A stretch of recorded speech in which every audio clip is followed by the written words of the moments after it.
Thank you for joining us for this short video on choosing wisely during COVID-19. I'm Kelly Rand, and I'm the Program Officer for Choosing Wisely at the ABIM Foundation. We hope you are well and that you and your families are safe. Today, we're going to have a conversation with Dr. Lisa Letourneau, our Choosing Wisely physician consultant, and our consumer advocate, Bill Adams from Baby Boomers for Balanced Healthcare. I will be moderating the discussion. During COVID-19, many health systems and practices have had to delay non-urgent and elective care and have largely moved to a telehealth model for primary care needs.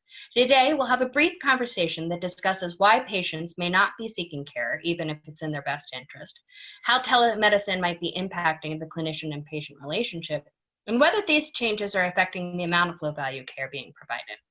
We've asked you to contribute your opinions and what you've seen through social media, and we appreciate those responses.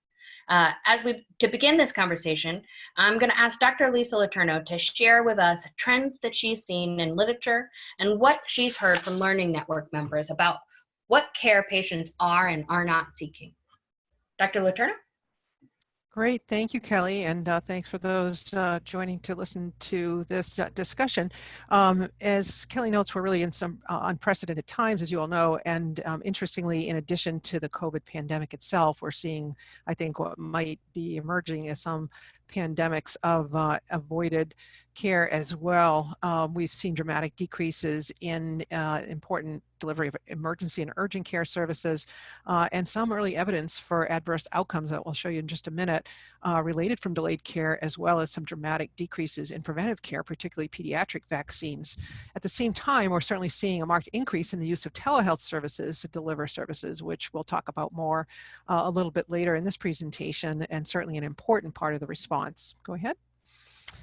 As mentioned, we are seeing some unfortunate outcomes from delayed care. This is from a study that shows that we've seen increases in some communities, at least, of EMS reported out-of-hospital arrests over the pandemic period. You can see here data March compared to February.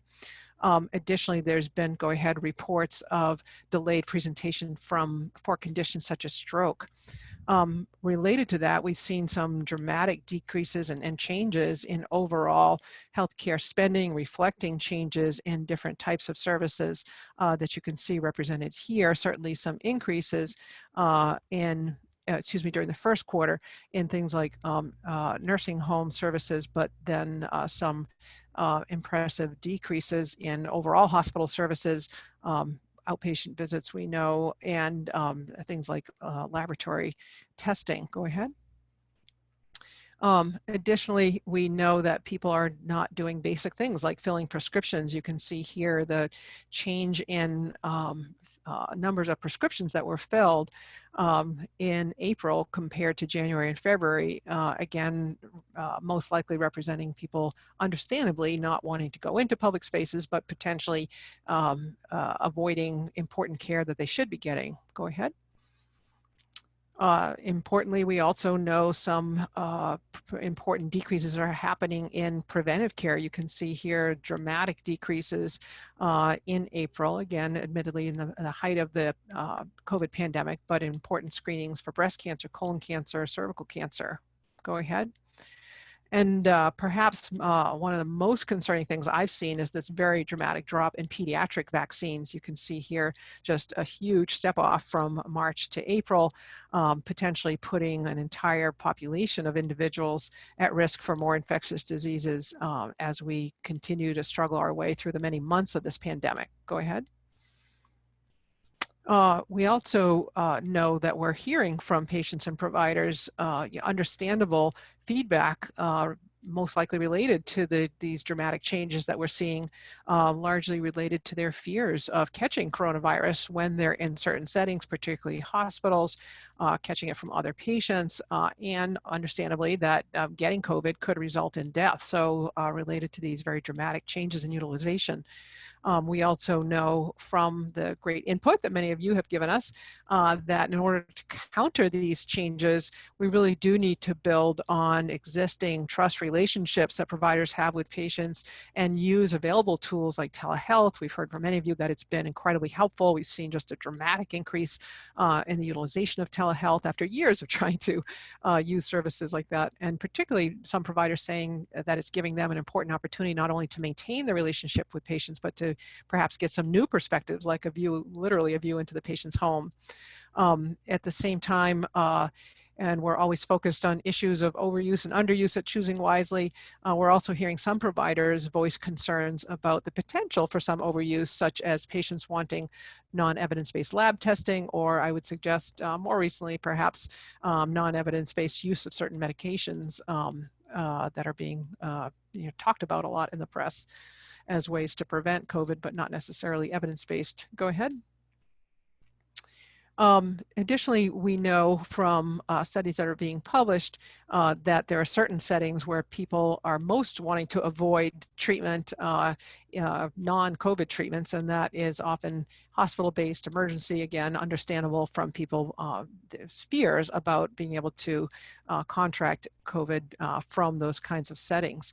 Additionally, I think there's some important information here about when people have conditions maybe that they're not familiar with getting in a different way, or perhaps through a different setting like telehealth, such as mental health services. Go ahead. And we're hearing some good information about what patients need to feel safe to get care in certain settings. And I think a lot of that is about the physical setting, that they need to see and hear that facilities are taking steps to disinfect spaces and surfaces and show them that they're cleaning facilities appropriately. I think the universal use of cloth face coverings can go a long way as well to showing patients that we're taking their safety seriously. And then, of course, certainly the appropriate use of personal protective equipment when working with patients suspected or known to be infected. That can also include creating separate spaces, and certainly always using telehealth whenever we can do that, and when in-person care can be substituted for telehealth. And then I think it's important, and I don't think we've done a great job yet, but really need to start getting out information about the risks of avoided care, such as what we're seeing with a decrease in pediatric immunizations. And then lastly, to finish up, I was just going to show you in the next slide information piece that an emergency department in California that was the source of some of this information from a recent New England Journal Catalyst article, a poster that they made to communicate very simply to patients what they're doing to keep patients safe. And you can see through the use of simple messages and icons, their steps to keep patients safe in that setting. Go ahead, Kelly. Back to you, Kelly. There we go. Oh, sorry, one more.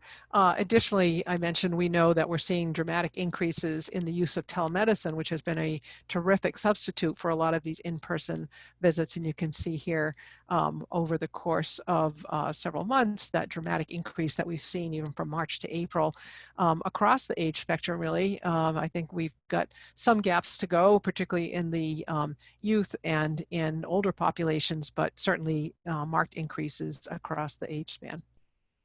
And then back to you, Kelly. Still muted, Kelly. Thank you, Lisa. Thanks so much for the context setting. And since we've heard about the clinical view, it's always also important to hear from the patient side of things. Bill, you've been seeking input from your network of patients. Can you tell us a little bit about what they've said in response to COVID-19 and what themes have emerged from your discussions?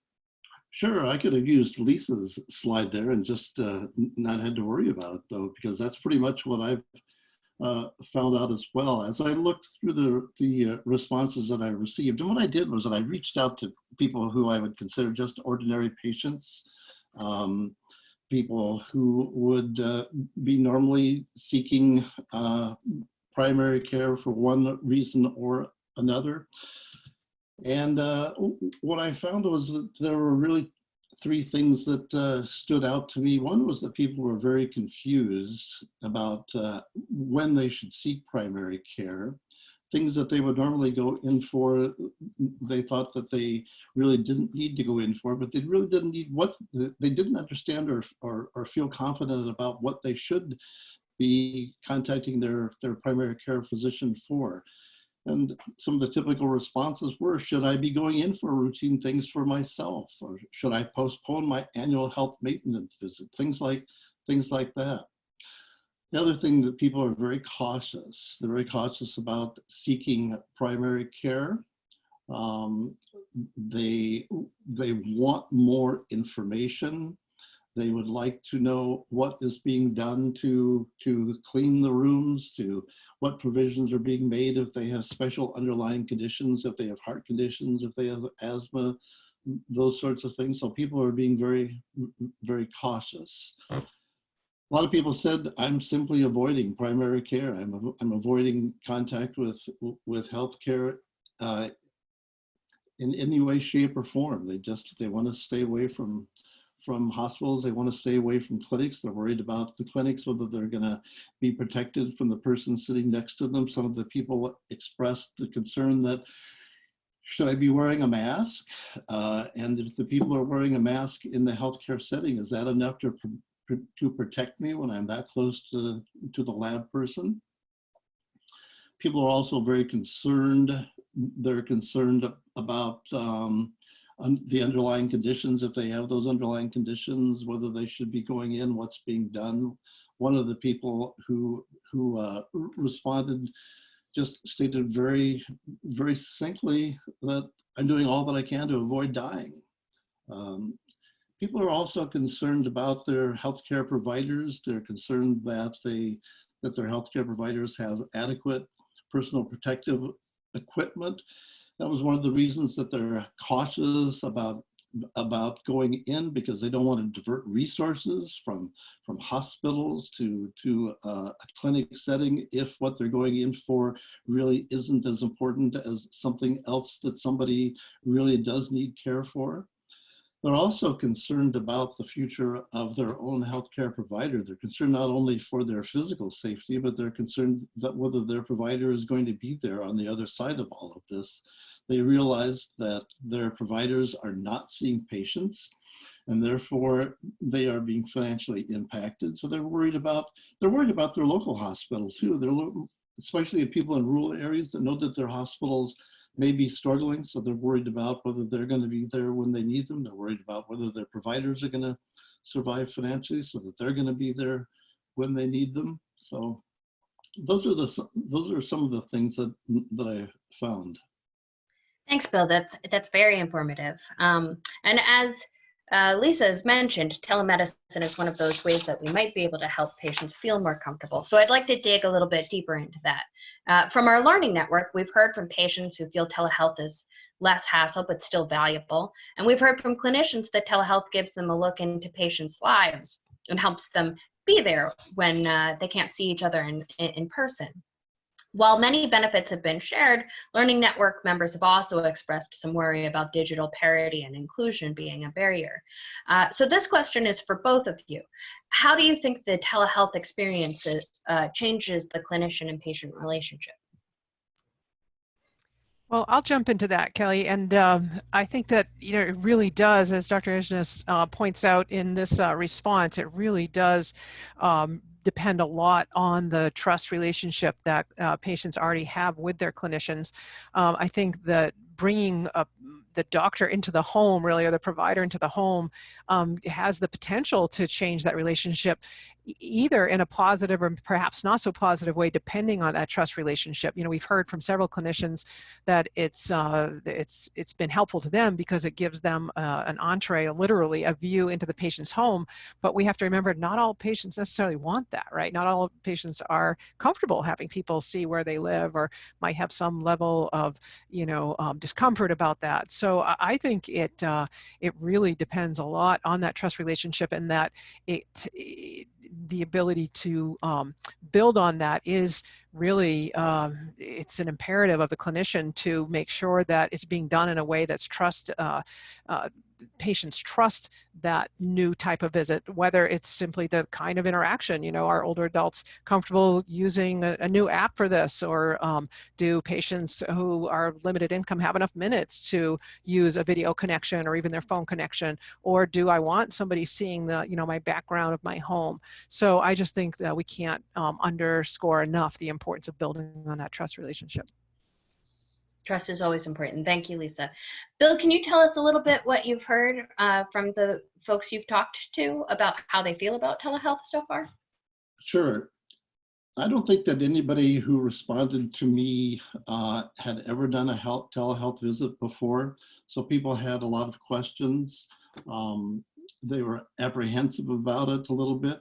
You know, I had responses from people who were all the way from young millennials, and I think the oldest respondent was 93. The 93-year-old had never done a telehealth visit, and he absolutely loved it. The young millennial was most interested in the kind of platform that was going to be available for his provider to be using, and he really liked the idea.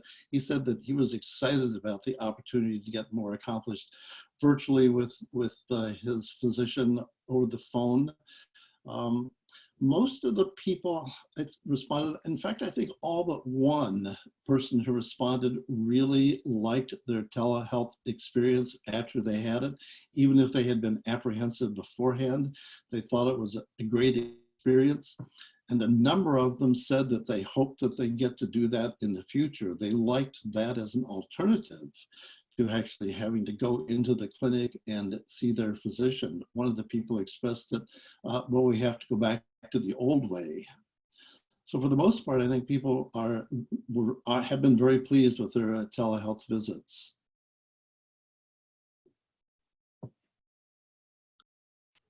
Terrific. I think all of this has been really interesting to hear about, and I'm sure it will continue to evolve. Before we close, though, I'd like each of you, if you could, give one recommendation about how to communicate with patients about what care is necessary and what care could be delayed. This is Lisa Kelly. I would strongly encourage people to think about the two big categories. Acute care. Acute care needs have not changed. People can safely get acute care in hospital settings, emergency departments, urgent care settings. So the things that we've always talked about as being emergency kinds of things, chest pain, warning signs of stroke, an acute change in mental status, those things, there are safe ways to get that care. People should not delay it. Then there's preventive care as well. And I think it's important to think about reasonable thresholds. Yes, if I'm uncomfortable this week, I might not want to go in for my mammogram, but the reality is this pandemic sadly is here to stay for a while. So there is not a lot that's going to change in terms of, I think, safety recommendations. So universal face cloth coverings. If somebody is known to have, COVID, they're going to have them in a different unit.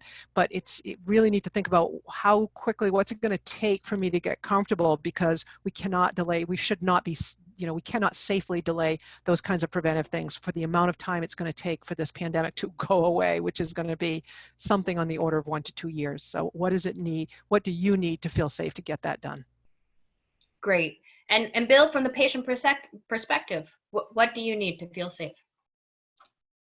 I think people are looking for some basic information. I think we need to figure out a way to tell people what things to seek care for.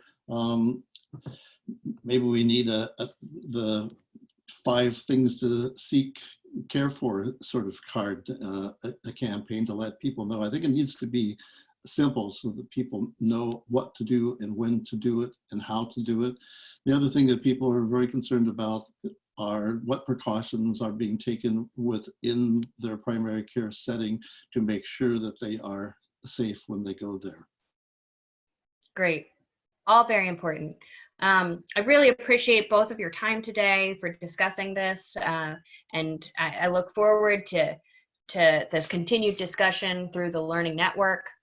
Thank you for everyone who listened today, and we hope that this discussion has contributed to your thinking about choosing wisely during COVID-19.